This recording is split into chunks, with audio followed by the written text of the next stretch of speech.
Hello everyone, my name is Jamin. Thanks so much for visiting my channel. In this video, I have a Lenovo Ideapad Flex 3. The exact model used will be below in the description, but this should help you with any of the Flex 3 series computers. I'm going to take you on a teardown or disassembly tour, show you how to open the computer up, and many of the internal components you can access once you're inside. So first thing, power down your computer the correct way, make sure it's off and unplugged from your charger. We're then going to flip the computer over to access our bottom case screws. Now you have 5 screws, 2 in the front of the computer, 3 down by the rear. After these screws are removed, you're going to take a small, flat, preferably plastic pry tool.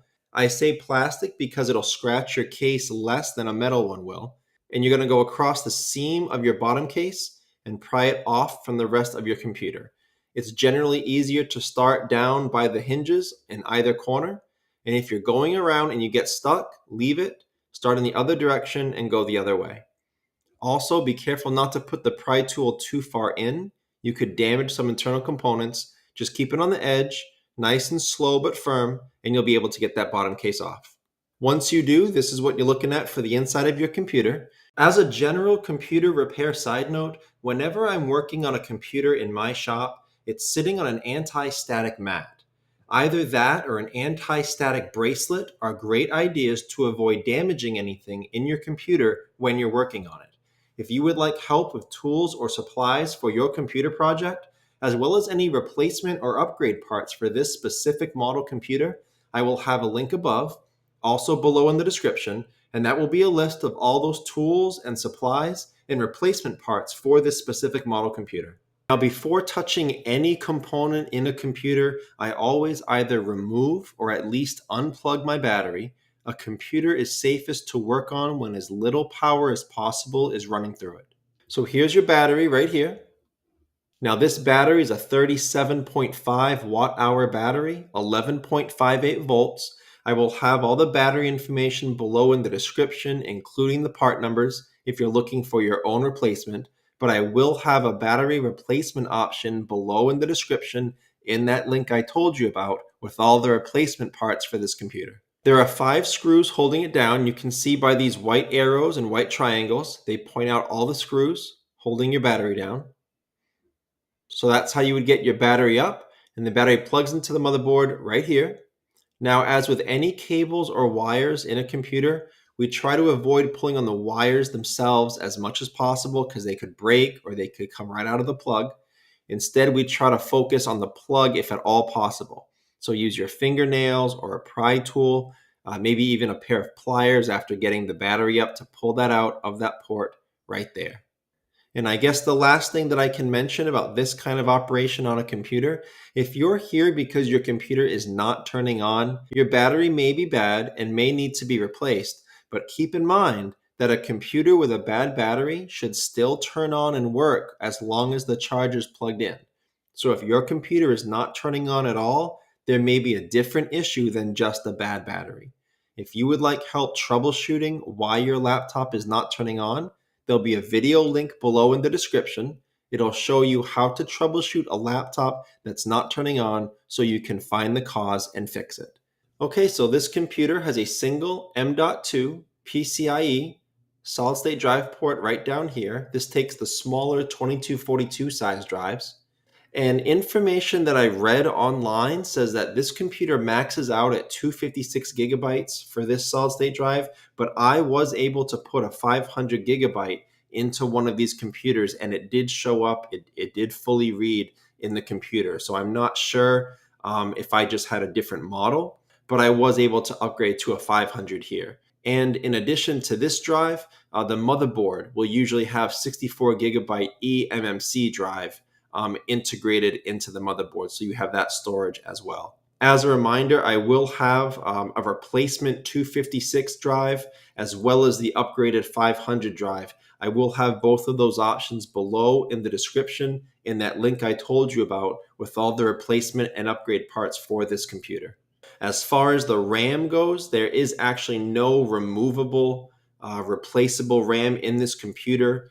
The full 4 gigabyte RAM is integrated into the motherboard, and you won't be able to replace or upgrade that, unfortunately. But if you were curious, it is the DDR4 2400 megahertz RAM. And I guess the last thing to shout out about this kind of operation, if you are replacing or upgrading your solid state drive, you may need to install an operating system to it after you install the new drive. If you would like help with that, there will be 2 video links below in the description.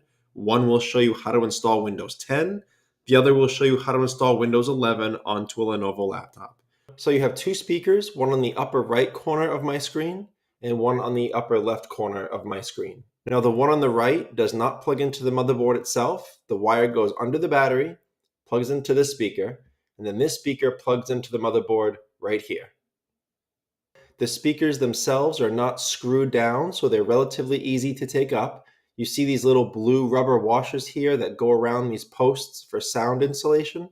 Those just wiggle right off of those posts, so you can take those up again fairly easily.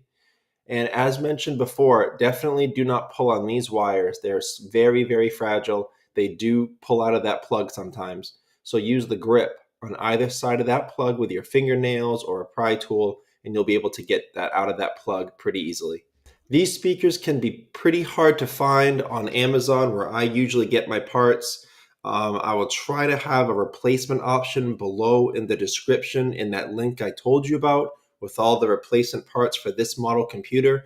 But if I can't find any on Amazon and I can't get them in that list, try looking on sites like eBay or other sites. You may be able to find speakers there. And as a last side note to this type of operation, if you're having sound quality issues in your computer, if the sound only works in some software, not others, or any type of sound issues like that, you may need to replace your speakers, or it could be something else. It could be a driver issue, a system issue. There will be a video link above. Also below in the description, it'll be a tutorial showing you how to update all your drivers, update your system, rule that out before attempting to come in here and try an invasive repair like this. Okay, so your Wi-Fi card is right down here near the bottom of my computer. A single screw holds it in. After removing that screw, you'll be able to slide it out of this port. All that's left is the antenna wire that snap on here. Now those are just snaps. Those snap directly up and off of the computer. In order to get them back on though, they do need to be at a perfect 90-degree angle to snap those back on. And you are strong enough to damage them if they're not at the right angle and you try to force it. So just be very careful, go slow. It could be a little bit of a pain if you're not used to managing those, but you will be able to get them back on. I will have the Wi-Fi card specifications below in the description if you need help finding your own replacement, but I will also try to have one in the replacement and upgrade parts list that I told you about below in the description. And I guess the last thing to shout out about this kind of operation, if you are having Wi-Fi issues in your computer, if you cannot see your Wi-Fi networks, it's possible that your Wi-Fi card is bad and needs to be replaced, but it also could be something else. It could be driver or system related. So before trying to open up your computer, purchase and replace a Wi-Fi card, there'll be a video above. Also below in the description, it'll be a tutorial showing you how to troubleshoot why you don't have Wi-Fi and possibly fix it without having to come in here to do this. So this is your heatsink right here. You have these 2 screws on this side, and you have these 3 screws over the CPU section. So after undoing those screws, you will release your heatsink. As a word of caution, if you do ever expose thermal paste to air, you will need to reapply it. Once thermal paste in any computer has been exposed to air, it limits its ability to do its job and it has to be replaced. So if you would like help with that process, I will have a video tutorial above. I'll also put it below in the description. It'll be a tutorial on how to fix an overheating laptop, but it will show you how to clean off all the old paste. You don't want to put new stuff down on top of old stuff. And then it will show you how to put just the right amount of thermal paste. If you put too much, you could actually end up locking heat in rather than helping transport it out. So again, I will have that video link below in the description if you need it. The other components in this computer, you have your USB board right here. It hooks into the motherboard with this ribbon cable. This ribbon cable I want to tell you about because they're very fragile. If you don't handle them correctly, you could damage them. Same thing over here with these 2 ribbon cables. This is your keyboard ribbon cable, and this is your touchpad ribbon cable. So all these ribbon cables, these connectors are all very fragile. The way it works is you have your ribbon cable here that plugs into the port, the white port here, and there's a black clip that holds it in place. Now this black clip is the fragile part. This opens kind of like a book cover. The hinges are here on the bottom and it opens from the top. So the way that you would operate these is you would take a small, very, very flat pry tool. You would slide it in from the top direction here, underneath the black clip, and then you would gently, carefully pry that black clip open, again, like a book cover, and that will release the ribbon cable. Now, if you break these black clips, you most likely won't be able to find a replacement, which means that ribbon cable will no longer fasten in there securely. It'll always be at risk of being loose. So be very careful with those ribbon cable connectors. Also, if you're trying to access your motherboard after you remove all the other components, be aware of stickers like this in any computer repair you're doing. Down here, there's a sticker with a Lenovo sign on it. This is a warranty void sticker. So in any computer you're working on, you may see one or more of these. If you disturb that, if you remove that from the sticker, if it looks like you've accessed it, that will void part or all of your warranty. So check out your own warranty to make sure. But yeah, just a word of caution when working with those stickers. And then if you're looking to access your LCD assembly, if you're looking to replace that, all you would do is remove the screws from your hinges on the left side and the right side. Remove your hinge screws.